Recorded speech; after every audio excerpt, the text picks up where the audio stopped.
Langit sore itu tampak kelabu, seakan ikut merasakan getir yang membebani hati Yanti. Di teras rumah berdinding papan yang mulai lapuk, ia mendapati ibunya duduk termangu dengan amplop lusuh di tangan. Tatapan sang ibu kosong, matanya sembab, dan jemari keriputnya gemetar memegang secari kertas yang rupanya surat tagihan dari rentenir kampung. Yanti meraih surat itu dengan hati berdebar, dan begitu membaca isi suratnya, tubuhnya seketika lemas. Jika dalam 7 hari uang tidak dilunasi, rumah dan sawah akan disita. Jumlahnya tak main-main, 80 juta rupiah. Yanti tak mampu berkata apa-apa. Di sudut rumah, adik bungsunya tengah belajar di bawah cahaya remang, sementara ayahnya terbaring lemah karena stroke yang dideritanya sejak tahun lalu. Ibunya hanya menggeleng pelan, seolah tak punya air mata lagi untuk ditumpahkan. Ibu nggak tahu harus gimana, enduk. Ibu sudah nyoba jual perhiasan, ngutang ke tetangga, tapi semua menolak.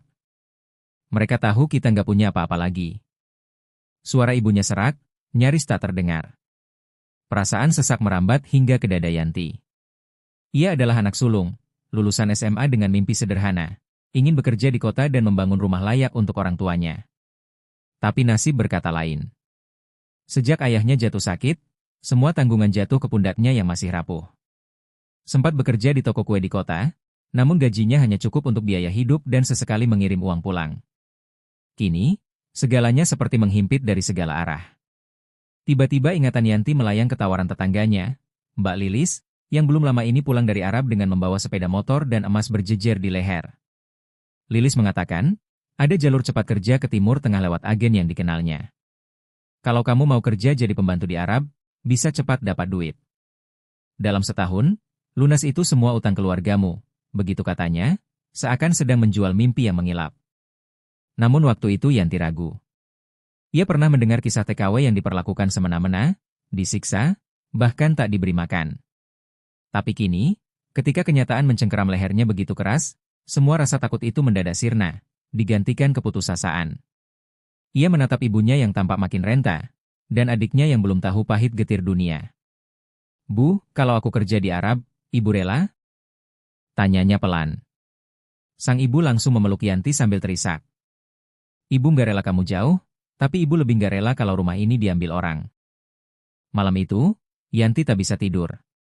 Matanya menatap langit-langit rumah yang mulai rapuh, dihiasi sarang laba-laba dan bayang-bayang kehancuran. Dalam batinnya, berkecamuk ribuan suara, antara ketakutan, pengorbanan, dan harapan yang dipaksakan. Ia tahu, jalan yang akan ditempuh bukan jalan yang mudah, tapi tak ada lagi ruang untuk menunggu mukjizat. Esok pagi, ia memutuskan menemui Mbak Lilis untuk menerima tawaran itu. Tanpa sepengetahuan adik-adiknya, Yanti mulai mengurus paspor dan menandatangani beberapa dokumen dalam bahasa asing yang tak dimengertinya. Sponsor menjanjikan keberangkatan dalam 2 minggu. Pokoknya kamu tinggal berangkat. Soal gaji, nanti langsung dipotong di depan. Bisa kirim ke keluarga, bisa lunasi utang, kata sang agen dengan senyum tipis yang membuat bulu kuduk Yanti meremang. Yanti menatap cermin di kamarnya untuk terakhir kali. Wajahnya masih belia, polos, belum ternoda kerasnya dunia. Tapi hari itu, ia mengubur mimpinya sebagai gadis desa biasa. Ia akan menjemput takdir, bukan karena ambisi, melainkan karena cinta dan tanggung jawab yang terlalu besar untuk ditanggung sendiri. Dalam hati ia berbisik, maafkan Yanti, Bu. Jika ini harus kutempuh demi rumah ini tetap berdiri dan ibu bisa tersenyum lagi. Bandara itu terlalu mewah untuk dilihat dengan mata lelah seperti milik Yanti. Baru saja ia menginjakkan kaki di Dubai, tapi matanya sudah merah karena 2 hari tidak tidur, kepalanya pusing menahan dehidrasi, dan tubuhnya gemetar karena ketakutan. Tidak ada penyambutan, tidak ada nama majikan yang jelas. Ia dan 5 TKW lain hanya diarahkan masuk ke dalam mobil gelap oleh seorang pria yang tak banyak bicara. Mereka dibawa ke sebuah rumah penampungan sempit, penuh sesak dan pengap, tanpa ventilasi, seperti kandang manusia. Hari-hari berlalu dalam ketidakpastian. Yanti tidur di lantai beralaskan tikar tipis, makan seadanya, dan tak boleh menghubungi siapapun. Para perempuan di sana bergantian dijemput oleh seseorang, entah untuk dibawa kemana. 1-2 dari mereka kembali dengan mata lebam atau tubuh lemas. Yanti mulai menyadari, ini bukan jalur kerja resmi seperti yang dibayangkan. Ia telah masuk ke dalam jerat gelap, dunia bawah tanah tenaga kerja yang tak peduli pada martabat. Pada hari kelima, seorang pria Arab datang menjemputnya. Tubuhnya tegap, janggut rapi, mengenakan gamis bersih, dan berbicara lembut namun penuh kuasa. Ia memperkenalkan diri sebagai Sheikh Fahd. Tak banyak basa-basi, ia menyerahkan paspor Yanti kepada petugas penampungan, lalu menggandeng Yanti keluar tanpa penjelasan. Sepanjang perjalanan ke villa mewah yang jauh dari kota, Yanti menatap jendela mobil sambil menahan tangis, tak tahu kemana nasib akan dibawa. Sampai di rumah itu, ia disambut keheningan mewah yang mencekam. Tak ada istri, tak ada anak. Hanya beberapa pelayan pria berseragam. Malam itu, Yanti diberi kamar luas yang terlalu megah untuk disebut kamar pembantu. Ia mulai curiga, tapi terlalu lelah untuk bertanya. Ketika tengah malam datang dan suara langkah Sheikh Fahd menggema di koridor, Yanti duduk tegang di pinggir ranjang, jantungnya berdebar kencang. Keesokan paginya, barulah semuanya jelas. Sheikh Fahd memanggil Yanti ke ruang kerjanya yang berisi rak penuh kitab dan patung ukiran kayu. Dengan nada datar, ia menyodorkan kontrak dalam bahasa Arab dan bahasa Inggris yang tak dipahami Yanti. Ini bukan kontrak kerja sebagai pembantu rumah tangga, katanya perlahan, ini kontrak nikah. Selama 1 tahun, kau menjadi istriku. Aku bayar lunas, 150 juta dalam rupiah. Kirimkan ke keluargamu. Setelah itu, kita pisah tanpa urusan. Ucapannya tajam seperti sembilu. Yanti membeku. Ia tak sanggup bicara. Tubuhnya menggigil, keringat dingin membasahi punggung. Menikah? Dengan orang asing yang baru dikenalnya semalam? Tanpa cinta, tanpa keluarga, tanpa restu? Tapi ketika membayangkan rumah di kampung yang terancam disita, wajah ibunya yang penuh luka dan beban, serta adiknya yang belum tahu apa-apa, hatinya seperti dihantam palu. Ia ingin menolak, ingin berteriak, namun suara di dalam dirinya justru berkata, "Kau punya pilihan?" Saat ia menandatangani kontrak itu dengan tangan gemetar, sehelai air mata jatuh ke atas kertas. Ia tidak tahu apakah itu pertanda kutukan atau pengorbanan suci. Sheikh Fahd hanya mengangguk singkat, lalu berdiri meninggalkannya tanpa sepatah kata. Di luar jendela, matahari tenggelam perlahan, seolah ikut meratapi seorang gadis desa yang menjual dirinya demi menyelamatkan kehormatan keluarganya. Dan malam itu, Yanti resmi menjadi istri kontrak, bukan karena cinta, tapi karena keadaan yang menelannya hidup-hidup. Hari itu langit riad begitu cerah, kontras dengan hati Yanti yang penuh mendung. Di ruang tamu villa megah itu, sebuah meja panjang dihias bunga putih dan 2 gelas teh mint yang masih mengepul. Seorang pria tua berjubah gelap duduk di depan buku nikah berbahasa Arab, sementara di sebelahnya berdiri pria tinggi yang hanya tersenyum kecil, Sheikh Fahd. Tak ada kerabat, tak ada teman, apalagi keluarga. Hanya Yanti yang berdiri kaku di ujung ruangan, mengenakan gamis putih pinjaman yang terlalu besar untuk tubuhnya. Ketika ustaz tua itu mulai melafalkan kalimat pernikahan, dunia seolah berhenti berputar. Yanti tak paham apa-apa, hanya mengikuti arahan. Wajahnya pucat, bibirnya gemetar, dan tangannya dingin seperti es. Seorang pria asing yang dikenalkan sebagai wali berdiri di belakangnya. Bukan ayah, bukan saudara, hanya sosok yang dibayar untuk berpura-pura menjadi bagian dari hidupnya. Suara sang ustaz menggema pelan, "Apakah kamu menerima Sheikh Fahd sebagai suamimu?" Yanti mengangguk pelan, lalu menjawab dengan suara yang nyaris tak terdengar, "Iya." Saat kalimat ijab kabul diucapkan dan disambut takbir lirih, air mata Yanti tumpah tanpa bisa ditahan. Bukan tangisan bahagia, melainkan duka mendalam atas keputusan yang terlalu berat bagi seorang gadis 20 tahun. Ia tak pernah membayangkan bahwa pernikahannya akan seperti ini, tanpa peluk ibu, tanpa restu ayah, tanpa riasan atau senyum sahabat. Hanya rasa asing, dingin, dan luka yang menjalar diam-diam. Usai akad, Yanti dipersilakan ke kamar, tanpa pesta, tanpa musik, tanpa tamu. Di dalam ruang tidur yang dipenuhi bunga melati, ia terduduk lama di ujung ranjang. Gamis putih itu kini basah oleh air mata yang mengalir terus. Ia memandangi jari manisnya yang kini berhias cincin emas, seolah bertanya, apakah ini lambang cinta atau belenggu? Tak ada jawaban, hanya keheningan yang makin menyiksa. Malam pertama bukan tentang romantika atau canda lembut. Sheikh Fahd masuk ke kamar dengan raut dingin. Ia duduk di sofa, menatap Yanti yang masih terisak di ranjang. "Aku tidak akan menyentuhmu malam ini. Kau terlihat seperti gadis yang baru saja dikubur hidup-hidup," katanya datar. Kalimat itu justru membuat Yanti menangis lebih keras. Ia merasa telanjang, bukan karena busana, tapi karena tak ada yang tersisa dari dirinya selain kehancuran. Beberapa hari berikutnya, rutinitas berubah drastis. Yanti kini dipanggil Sayyidah oleh para pelayan pria, tapi itu tak membuatnya bangga. Ia merasa lebih seperti tawanan yang dijaga ketat. Tak diizinkan keluar rumah, tak boleh membawa ponsel, dan hanya berbicara bila ditanya. Bahkan untuk sekadar menghubungi ibunya di kampung pun, ia harus menunggu izin dari Sheikh Fahd, yang hampir selalu menolak dengan alasan keselamatan dan aturan kontrak. Yang membuat hatinya semakin remuk, ia menerima kabar dari Mbak Lilis bahwa uang kontrak telah dikirim ke rumahnya. Ibunya menangis bahagia karena utang mereka lunas. Namun tak seorang pun di rumah tahu apa yang harus dikorbankan Yanti demi itu semua. Mereka mengira dia bekerja sebagai pembantu biasa, bukan istri sewaan yang dijual secara legal lewat ikatan semu. Yanti hanya bisa tersenyum pahit setiap kali membayangkan wajah adiknya, tersenyum bangga karena kakaknya dianggap pahlawan. Di dalam kamar itu, Yanti sering berbicara sendiri di depan cermin. Ia melihat sosok asing yang perlahan kehilangan jiwanya. "Apa aku masih manusia? Atau sudah jadi boneka dalam kandang emas ini?" bisiknya lirih. Tapi tak ada jawaban. Hanya bayangan yang menatap balik, sama lelah, sama hancur, sama rapuh. Hari-hari berlalu tanpa warna. Villa megah tempat Yanti tinggal tak pernah sepi dari kemewahan, namun begitu sunyi dari kehidupan. Setiap pagi, ia dibangunkan oleh pelayan perempuan yang hanya bisa berbahasa Arab. Ia dimandikan, didandani, dan dikenakan gaun-gaun mahal yang bahkan tak sempat ia pilih sendiri. Perhiasan emas menghiasi leher dan pergelangan tangannya, namun tak satu pun dari itu terasa membanggakan. Semua itu seperti rantai yang dibuat indah agar tak terlihat sebagai belenggu. Yanti tidak boleh keluar rumah. Semua jendela tertutup tirai tebal. Bahkan halaman depan pun dijaga ketat oleh 2 penjaga bersenjata. Setiap langkahnya diawasi, setiap geraknya terekam kamera pengawas. Ia hanya diizinkan berjalan di taman belakang yang kecil dan sepi, dikelilingi tembok tinggi seperti benteng. Ia hidup dalam kandang emas, mewah tapi mematikan jiwa. Ia bukan istri dalam arti sebenarnya, hanya perhiasan tambahan yang tak boleh bicara terlalu banyak.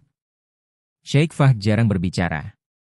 Ia pulang malam, makan sendiri, lalu mengurung diri di ruang kerjanya. Terkadang ia masuk kamar Yanti hanya untuk menatapnya sejenak, kemudian keluar tanpa sepatah kata. Sesekali, ketika ia menyentuh tangan Yanti, gadis itu menahan napas. Bukan karena takut disentuh, tapi karena takut merasa kasihan pada pria yang telah membeli separuh hidupnya.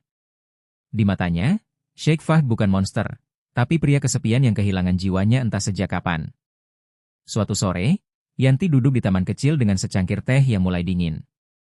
Ia menatap langit Riyadh yang berubah jingga. Di sekelilingnya, bunga mawar putih bermekaran, kontras dengan dadanya yang hampa.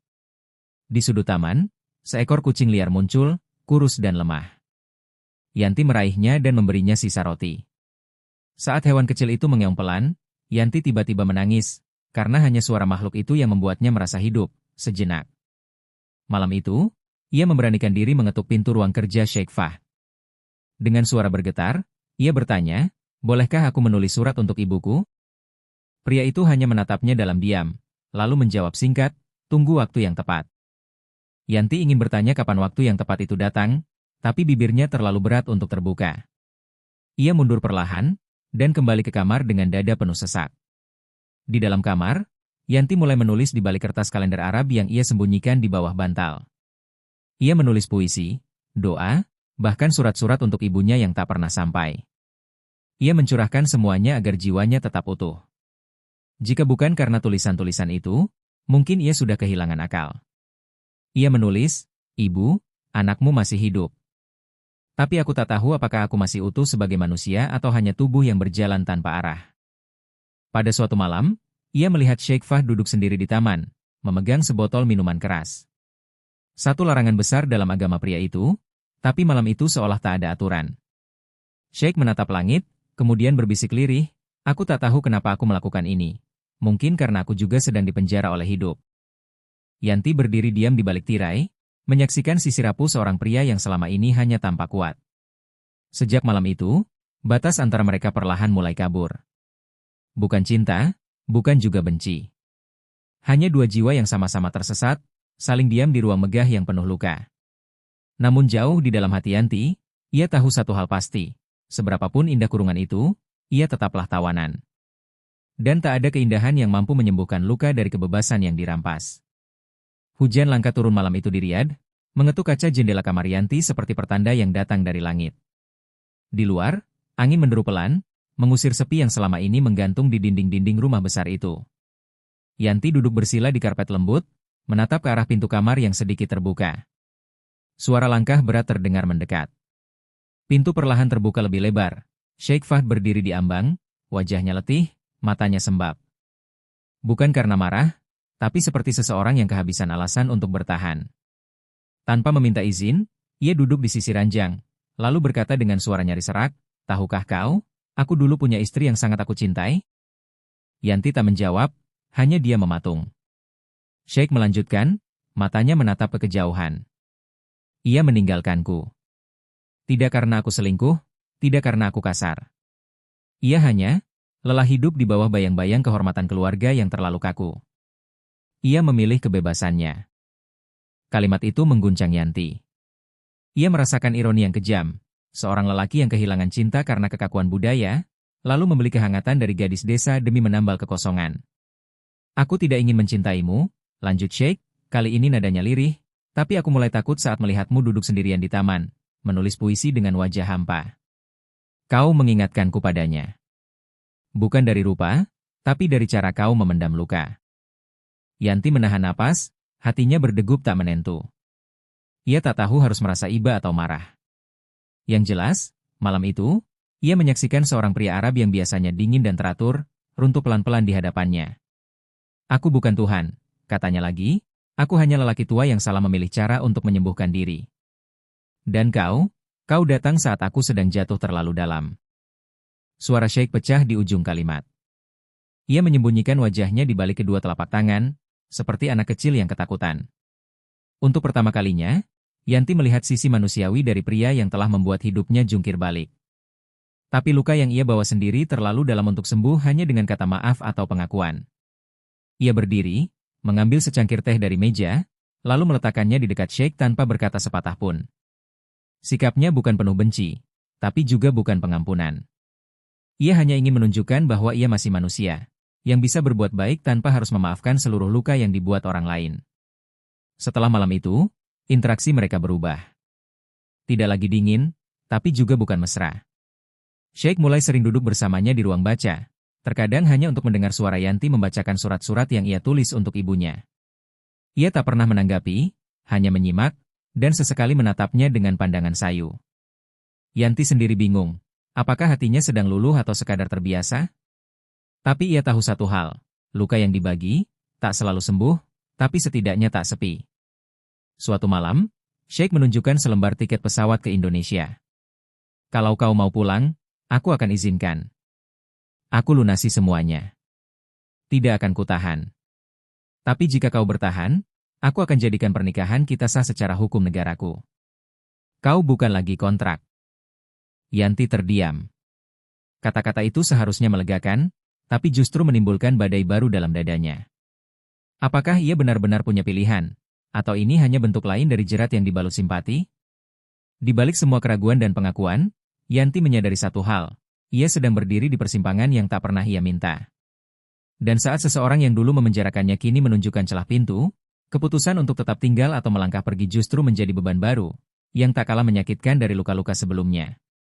Malam itu, Yanti duduk di sudut kamar dengan tangan gemetar memegang selembar nomor telepon KBRI yang ia salin dari buku tua di rak perpustakaan. Berkali-kali ia menatap pintu, memastikan tak ada langkah mendekat. Jantungnya berdetak keras, seperti memaksa keluar dari dada. Ia tahu risikonya.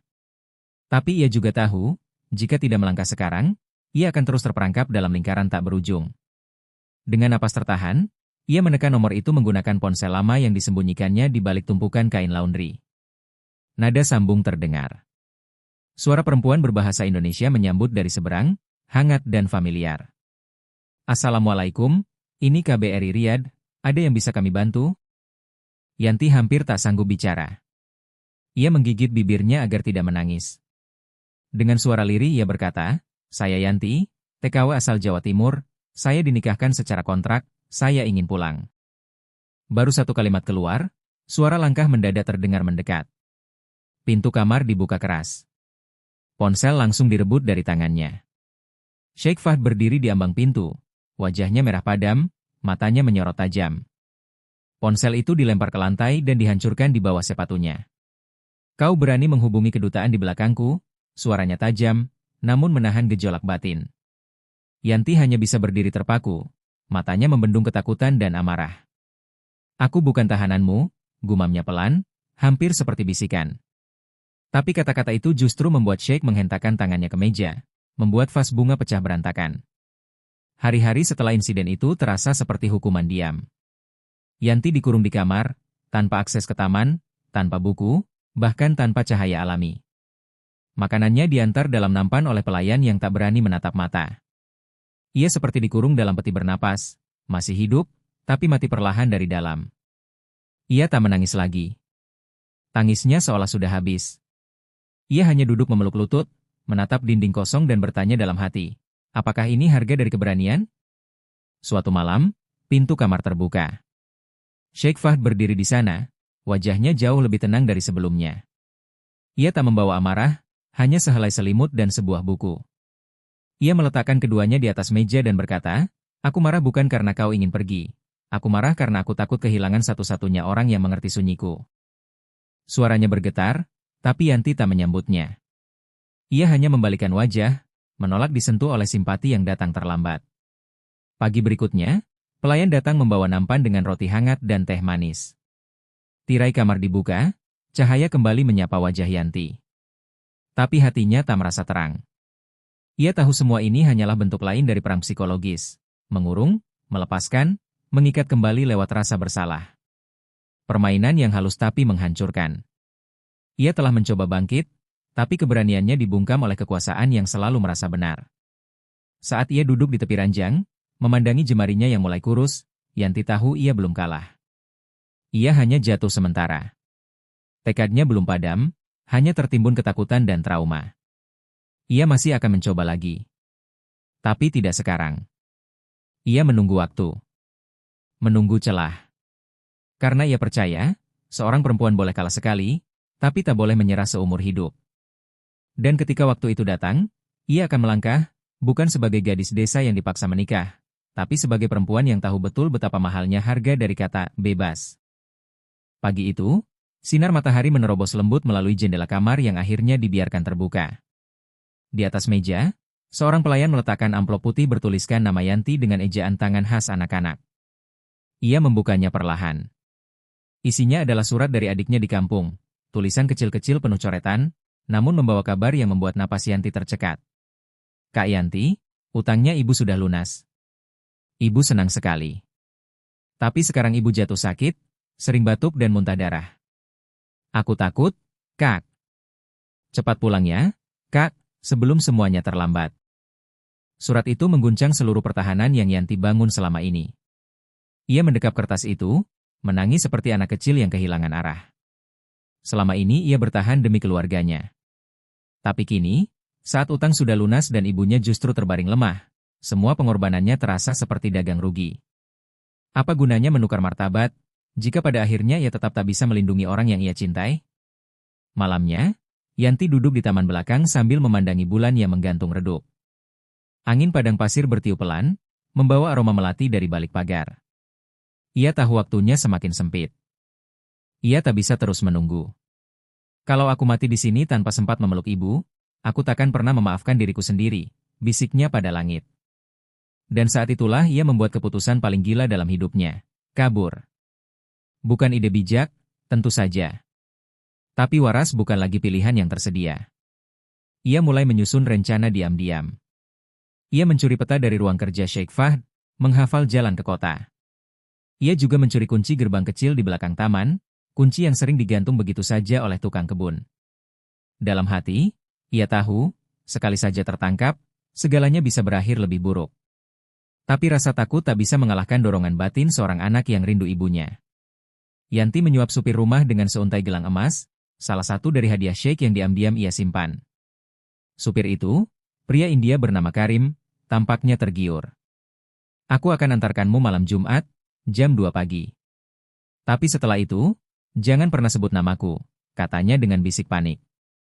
Yanti hanya mengangguk, tak peduli apakah ini jebakan atau bukan. Ia hanya ingin keluar. Hidup atau mati, itu urusan nanti. Malam Jumat itu datang. Yanti mengenakan abaya hitam, menyembunyikan wajah di balik nikab. Di dalam tas kecil, ia membawa surat adiknya, sedikit uang rial, dan harapan yang hampir punah. Karim mengantar dengan mobil tua yang sengaja tidak melewati jalur utama. Mereka melaju diam-diam, tanpa suara, kecuali degup jantung Yanti yang nyaris meledak. Ia tidak tahu harus lari kemana, hanya menghafal bahwa KBRI berada di wilayah diplomatik Quarter. Namun di tengah perjalanan, Karim mendadak menghentikan mobil di jalanan sepi. Sebelum Yanti sempat bertanya, dua pria berseragam hitam muncul dari balik tembok dan menyeretnya keluar. Ia menjerit, menendang, menggigit, tapi tenaganya tak berarti apa-apa. Dalam sekejap, ia sudah kembali duduk di lantai villa. Wajahnya basah oleh air mata.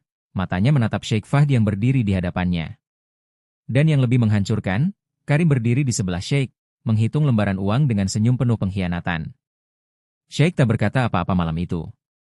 Ia hanya menatap Yanti lama, sebelum meninggalkannya di lantai marmer dingin sendirian. Gadis itu meringkuk, memeluk lutut, tubuhnya menggigil bukan karena udara, tapi karena kenyataan bahwa bahkan harapan terakhir pun telah dirampas darinya. Tapi di sudut hatinya yang paling gelap, api kecil masih menyala. Aku akan pulang, entah bagaimana caranya. Sejak malam tragis itu, Yanti tak lagi percaya siapapun. Ia hanya bicara seperlunya, makan secukupnya, dan tidur sekadarnya. Tubuhnya lemas, tapi hatinya lebih letih. Villa itu kini bukan sekadar kurungan emas, melainkan ruang penyiksaan batin yang tak kasat mata. Ia bahkan berhenti menulis. Pena dan kertas tak lagi mampu menyelamatkan pikirannya. Ia seperti hidup dalam pusaran kemunafikan, dibungkus kemewahan, namun di dalamnya penuh tikaman. Karim, supir yang menjualnya, tetap bekerja seolah tak terjadi apa-apa. Setiap pagi ia masih mencuci mobil, menyapa pelayan lain, bahkan terkadang melempar senyum ke Yanti. Senyum yang menusuk lebih tajam daripada caci maki. Yanti tak membalas. Hatinya membatu. Ia tahu, kepercayaan adalah kemewahan yang tak boleh lagi ia miliki. Sekali diberi, bisa menjadi senjata makan tuan. Dan ia sudah merasakannya, terlalu dalam. Suatu sore, Sheikh Fahd memanggilnya ke ruang kerja. Di atas meja, ada sebuah berkas, dan di dalamnya, tiket pulang ke Indonesia. Yanti tercekat. Tangannya bergetar saat menyentuh lembaran itu.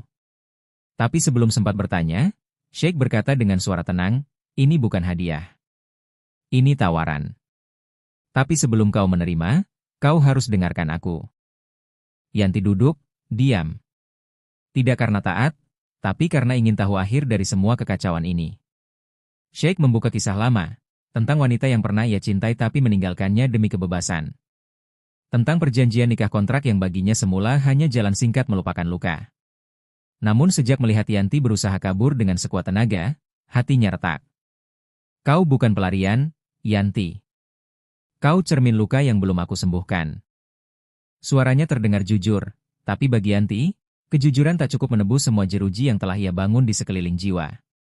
Ketika Sheikh berkata bahwa ia bersedia menikahi Yanti secara resmi dan menjadikannya istri yang sah, dunia seakan berhenti berputar. Tawaran itu terdengar megah, tapi justru mengiris lebih dalam.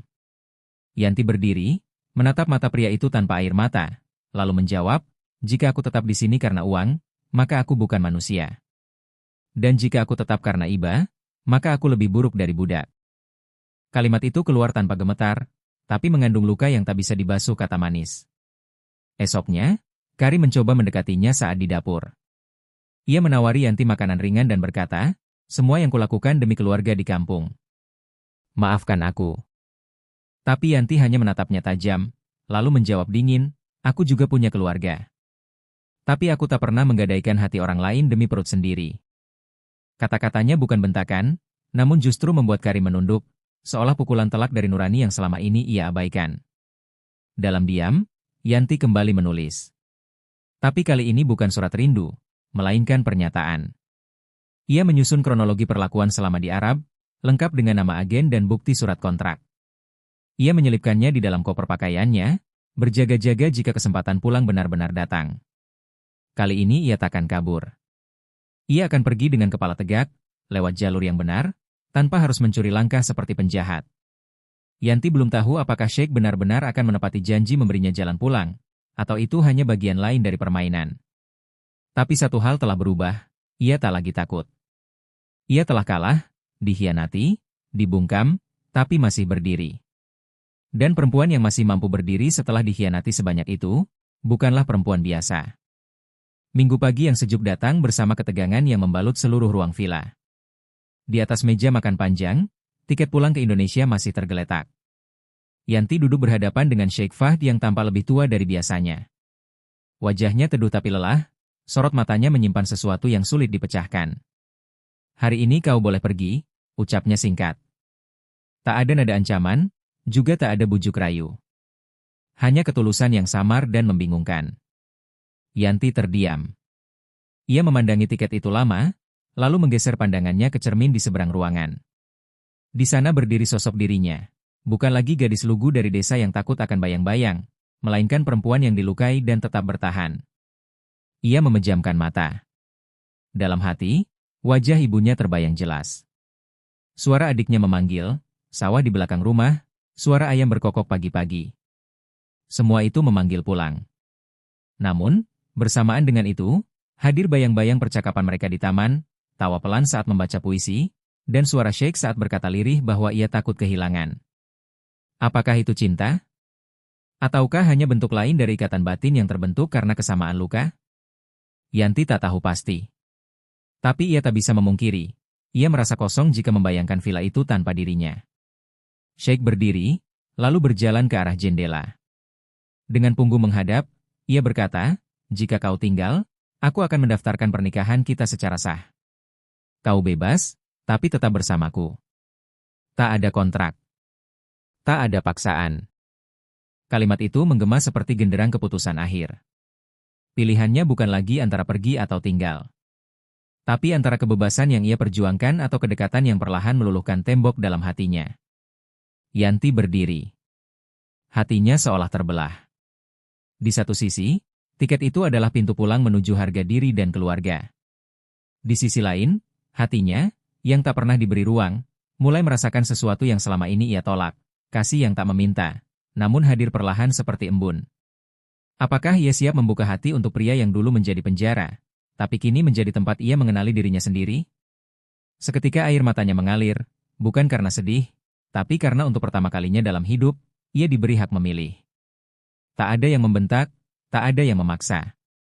Ia duduk kembali, lalu berkata dengan suara nyaris berbisik, "Jika aku tinggal, aku ingin itu karena aku memilih. Bukan karena hutang, bukan karena rasa kasihan." Sheikh Fahd menoleh, dan untuk pertama kalinya sejak pernikahan mereka, ia tersenyum hangat, bukan senyum tuan rumah, tapi senyum seorang manusia yang juga pernah kehilangan. Yanti memandangi tiket itu untuk terakhir kali, lalu melipatnya perlahan dan menyelipkannya ke dalam tas. Ia belum berkata ya, tapi juga belum berkata tidak. Yang ia tahu, hari itu ia memutuskan untuk menunda kepulangan, bukan karena tak ingin pulang, tapi karena ingin memastikan bahwa jika ia tinggal, itu atas kehendaknya sendiri, bukan atas luka yang membuatnya terikat. Dan mungkin, itulah bentuk paling jujur dari kebebasan, saat seorang perempuan yang sempat dijual martabatnya, akhirnya mampu memilih untuk mencintai atau melangkah pergi, tanpa rasa bersalah pada siapapun. 1 bulan telah berlalu sejak Haryanti memutuskan untuk tidak naik ke pesawat itu. Keputusan yang tidak mudah, bahkan bagi dirinya sendiri. Ia masih sering terbangun tengah malam, mempertanyakan langkahnya. Apakah ini bentuk kebodohan yang lain, atau keberanian paling jujur dalam hidupnya? Tapi tiap pagi, saat ia menyiram bunga sendiri di taman, mengenakan pakaian pilihannya sendiri, dan menulis tanpa rasa takut, ia tahu, ini bukan lagi kurungan. Ini adalah ruang yang ia bentuk ulang, menjadi miliknya sendiri. Sheikh Fahd menepati janjinya. Pernikahan mereka kini sah secara hukum negara, tanpa embel-embel kontrak, tanpa penjara diam-diam. Ia tak lagi memerintah, hanya menawarkan. Mereka masih sering berbeda pandangan, bahkan berdebat. Tapi perbedaan itu justru menghidupkan. Untuk pertama kalinya, Yanti merasa didengar, bukan dibungkam. Ia mulai belajar bahasa Arab secara serius, bukan karena dituntut, tapi karena ia ingin bicara dengan dunia sekitar tanpa perantara siapapun. Suatu sore, Sheikh memberikan padanya sebuah paket. Di dalamnya, ada paspor baru, visa kunjungan ke Indonesia, dan tiket pulang yang tak lagi disembunyikan. Kapanpun kau siap pulang, aku akan antar sendiri, katanya tenang. Yanti menggenggam paspor itu erat, matanya berkaca-kaca. Ia tahu, jika sekarang ia kembali ke kampung, ia pulang bukan sebagai korban, tapi sebagai perempuan yang memilih jalan berduri dan keluar dengan kepala tegak. Akhirnya, ia pulang. Bukan karena ingin melarikan diri, tapi karena rindu. Ia menginjakkan kaki di halaman rumah dengan langkah pasti. Ibunya menangis, memeluknya erat seolah waktu tak pernah berlalu. Desa heboh. Semua ingin tahu bagaimana kehidupan di Arab. Tapi Yanti tak banyak bicara. Ia hanya berkata singkat, aku baik. Aku pulang karena aku sudah memilih. Tak seorang pun perlu tahu tentang air mata malam, atau luka yang sempat membuatnya ingin menghilang. Beberapa hari di kampung, Yanti mendatangi madrasah tua tempat ia dulu belajar. Ia menyumbang buku-buku, menawarkan kelas bahasa Arab gratis untuk anak-anak desa. Ia bukan lagi gadis desa biasa. Ia kembali dengan ilmu, luka yang telah sembuh, dan keberanian yang dulu tak ia tahu ada dalam dirinya. Bukan dunia yang mengalahkanku, ujarnya pada sahabat lamanya, aku hanya sempat hilang arah, lalu menemukan diriku sendiri di tempat yang paling tak terduga. Sheikh Fahd menepati janjinya sekali lagi. Ia datang menyusul, bukan sebagai majikan, tapi sebagai suami yang bersedia dikenalkan kepada keluarga. Dengan baju sederhana dan kepala tertunduk hormat, ia sowan ke rumah Yanti. Tak membawa harta, hanya membawa niat untuk diterima sebagai bagian dari kehidupan yang baru. Masyarakat terdiam, tak sedikit yang mencibir, tapi Yanti berdiri di sampingnya tanpa ragu. Di bawah langit kampung yang dulu menjadi saksi tangisannya, Yanti kini berdiri tegak. Bukan sebagai korban nikah kontrak, tapi sebagai perempuan yang tahu kapan harus melawan, kapan harus bertahan, dan kapan harus memaafkan, bahkan memaafkan dirinya sendiri. Ia tak menyesali masa lalu. Justru dari situlah ia belajar bahwa harga diri bukan ditentukan dari di mana kita pernah jatuh, melainkan bagaimana kita bangkit kembali.